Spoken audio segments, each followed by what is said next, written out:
திருச்சி மாவட்டம் மண்ணச்சநல்லூர் திமுக வேட்பாளர் கதிரவனுக்கு ஆதரவாக ஜெயமணி என்ற பூ வியாபாரி பேசிய உருக்கமான பேச்சு வைரலாகி வருகிறது. எங்கள் ஊர் எல்லை கருப்பசாமி போன்றவர் கதிரவன் என நெகிழ்ந்த அவர் நீண்ட தூரம் நடந்து சென்ற நிலை மாறி வீட்டின் அருகிலேயே ரேஷன் கடை மற்றும் மருத்துவ வசதிகளை ஏற்படுத்தி தந்ததாக பாராட்டினார். ஏழை மக்களின் நலன் காக்கும் அவருக்கு உதயசூரியன் சின்னத்தில் வாக்களிக்க வேண்டும் என்ற அவரது பேச்சு திமுகவினருடைய பெரும் வரவேற்பை பெற்றுள்ளது. ஊர் எல்லையில வந்து கருப்பசாமி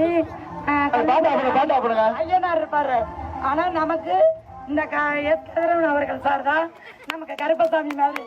இந்த எப்படி சொல்றது, நம்ம ஒரு ரேஷன் கடை இல்லாம ரொம்ப நாள் நடந்து 4 கிலோமீட்டர் போய் ரேஷன் கடை வாங்கினீங்க அரிசி. இப்ப நமக்கு பக்கத்திலேயே பரவடம் வருது சார், நமக்கு பக்கத்திலேயே கட்டி கொடுத்துருக்காரு. எப்படி சொல்றது, மக்கள் ஏழை எளிய மக்களுக்கெல்லாம் நல்ல பெரிய ஆஸ்பத்திரியை கட்டி கொடுத்துருக்காரு. கடவுளை யாராவது பார்த்திருக்கீங்களா? கடவுள் நமக்கு கொடுத்தா. இனி செல்லும் இடமெல்லாம் செய்தி. தந்தி டிவியின் வாட்ஸ்அப் சேனலை ஃபாலோ பண்ணினா செல்ல இருக்கும் இடமெல்லாம் செய்தி. இதோ QR கோட் இப்பவே ஸ்கேன் பண்ணுங்க, ஃபாலோ பண்ணுங்க.